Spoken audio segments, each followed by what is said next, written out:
안녕하세요. 키보드 리뷰 유튜버 승업입니다. 이번에 독거미 시리즈가 버전2로 새롭게 리뉴얼되면서 국내에 정식 출시가 되었습니다. 풀배열과 텐키리스 배열 둘 다 두 가지 컬러로 출시가 되었고, 스위치는 전부 리니어 타입인데 기존에 있던 세이아 축과 저소음 바다축 외에 빠른 입력 지점이 특징인 스피드 축이 추가되었습니다. 이번 모델은 전체적으로 버전 업그레이드가 되면서 게이밍 쪽을 특히 강화시킨 것 같은데요. 유선 연결 시 8K 폴링 레이트를 지원하고 소프트웨어 설치가 필요 없는 웹 디바이스를 통해 요즘 게이밍 키보드에 빠짐없이 들어가는 SOCD 기능까지 세팅해 줄 수 있습니다. 지금 현재 출시 기념 할인 행사를 진행하고 있어서 가격이 좀 저렴한 거거든요. 이게 한정 수량이니까 구매 원하시는 분들은 빠르게 체크해 보시면 좋을 것 같습니다. 자, 그럼 제품 바로 살펴보도록 하겠습니다. 풀배열인 아우라 F108 프로 V2 모델이고요. 추가 키캡과 여분 스위치가 넉넉하게 들어있네요. 텐키리스 배열인 F87 프로 V2도 구성품은 비슷합니다. 이 스위치가 이번에 새로 나온 스위치인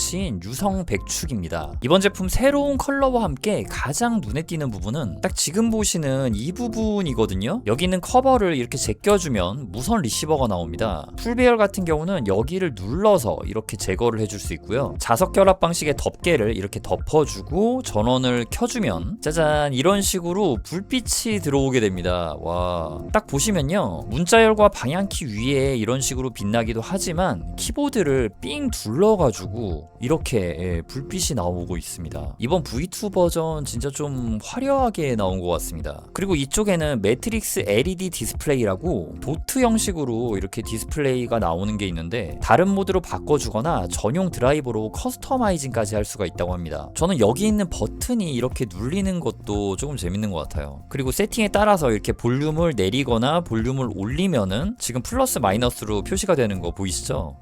네, 이거는 뮤트고, 뭔가 이런 감성이 은근히 또 나쁘지 않은 것 같습니다. 괜찮은 느낌이에요. 키캡의 높이는 체리 프로파일 높이를 가지고 있고요. 지금 보시면 이쪽에 모드 전환 토글 스위치가 위치해 있죠. 그래서 2.4G 무선, 유선, 블루투스 무선 연결이 가능하고요. 모드 전환 토글 스위치는 텐키리스도 같은 위치에 있습니다. 플렉스 컷이 들어간 폴리카보네이트 재질의 PC 보강판이 들어갔고, 스위치 교체가 가능한 정방향 하스압 기판을 지원하고요. 그리고 지금 보시면요, 굉장히 이 키보드가 V2로 넘어오면서 많이 유연해졌습니다. 지금 이렇게 키보드가 숨쉬듯이 움직이는 거 보이시죠? 띠용띠용. 이렇게 되면 키감도 좋아지면서 손가락도 많이 피로하지 않게 되는 효과가 나오기도 하죠. 키캡은 PBT 재질의 이중 사출 구조로 제작이 되었고요. 이번 키캡은 전작처럼 막 이렇게 쉽게 미끄러지는 그런 재질이 아닌 어느 정도 조금 매끈하면서도 약간 좀 살짝 거친 느낌을 가지고 있습니다. 그리고 키캡의 두께는 1.52mm 정도로 굉장히 좀 두꺼운 편으로 제작이 되었습니다. 확실히 이번 키캡의 느낌이 좀 뽀드득하면서 더 좋은 느낌인 것 같아요. 이게 마음에 듭니다. 자, 스테빌라이저 상태도 확인해 볼게요. 네, 뭐 독거미는 역시 독거미네요. 정말 괜찮습니다. 스피드 스위치인 유성축이 들어간 모델도 테스트 해봤는데요. 역시 좋습니다. 자, 그럼 이제 이번에 나온 총 3가지의 스위치 전부 다 타건 해보도록 할게요.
가장 먼저 타건한 스위치는 카일 유성축입니다. 이 스위치는 입력 지점이 좀 높게 위치해 있어서 게이밍에 적합한 스피드 축이고요. 키압 자체는 무거운 편은 아닌데 안에 들어간 스프링이 좀 쫀득한 느낌을 갖고 있습니다. 그래서 누를수록 세지는 반발력이 느껴지고요. 스피드 축 하면은 우리가 보통 체리 은축을 생각하게 되잖아요. 은축 같은 경우는 이렇게 손만 올리면은 눌린다는 느낌이 있단 말이에요. 아니, 느낌이 아니라 실제로 그렇게 눌립니다. 그런데 지금 이 카일 유성축 같은 경우에는 그 정도는 아니네요. 이게 제가 볼 땐 두 스위치의 입력 지점이 1.2mm로 체리 은축과 카일 유성축이 동일한데 여기 들어간 스프링의 압력으로 인해서 그 스치기만 해도 입력되는 그런 부분을 좀 해소시킨 것 같다는 생각이 듭니다. 저는 이런 부분도 마음에 드는데 일단 이게 타건감 자체가 옹골차게 꽉 차 있으면서 시원하면서 깔끔합니다. 굉장히 좀 클린하면서 단단하게 톡톡 터지는 느낌이 드는 게 이번 리니어 스위치 이거 상당히 맛돌이로 잘 나온 것 같습니다. 유성축 한번 분해해 볼게요. 어떻게 생겼을까요? 윤활제는 스템 양 사이드랑 접전부 돌기 쪽 닿는 부분에 집중적으로 발라져 있고요. 스프링 같은 경우에는 뭐 적당한 길이의 롱프링이 들어가 있네요. 윤활제가 떡진 느낌보다는 좀 깔끔하게 발라져 있는 편입니다. 이번 V2가 유선으로 연결했을 시에는 8K 폴링 레이트를 지원하면서 게이밍 성능이 조금 늘어나잖아요. 그 컨셉에 적합한 스위치라는 생각이 드네요. 자, 다음은 세이아 축입니다. 독거미 키보드에 항상 들어가는 스위치인데 일단 키압은 유성축보다는 좀 더 강하고요. 아주 미세하게 살짝 좀 더 도톰한 타건음이 조금 더 가미된 그런 느낌이 듭니다. 그런데 세이아 축은 좀 뭔가 깔끔한 느낌이 살짝 부족하다는 생각이 들어요. 유성축에 비해서 확실히 스위치들마다 깔끔함의 편차가 조금씩 느껴지는 부분이 있습니다. 두 가지 도각거리는 유소음 리니어 스위치는 게이밍 전용으로 나온 이 유성축이 저는 확실하게 괜찮다, 상위 호환이다라는 느낌이 개인적으로는 들었습니다. 그러니까 설명드리자면은 스위치의 깔끔함과 좀 더 로우한 느낌에서 이 두 스위치의 매력을 이야기할 수 있는데 저는 이거는 타건감의 깔끔한 느낌에 한 표를 주고 싶다는 생각입니다. 자, 다음은 저소음 바다축입니다. 이 스위치는 정말 이젠 대한민국 저소음 기계식 키보드의 표준이 된 스위치라고 할 수 있는데요. 보글보글 거리면서 풍성하고 도톰하게 꽉 찬 느낌이 정말 잘 나온 스위치다라는 생각이 듭니다. 타건할 때 느껴지는 서걱임도 매력적이고 답답하지 않게 보글거리는 느낌도 참 괜찮은 것 같습니다. 그리고 뭔가 V2에서 더 보글거림이 강해진 것 같다는 생각이 드네요. 자, 그리고 텐키리스 모델인 F87 프로 V2와 풀배열 모델인 F108 프로 V2 두 가지 타건음을 비교해보자면요. 먼저 저소음 스위치끼리는 큰 차이가 없다고 보시면 되고요. 지금 보이는 이 유성축끼리 좀 비교를 해보자면 텐키리스 배열에서 좀 더 소리가 활짝 더 열려있는 고음이 강조되는 시원시원한 느낌이 나와줍니다. 반대로 풀배열은 조금 더 정돈된 소리가 나와주네요.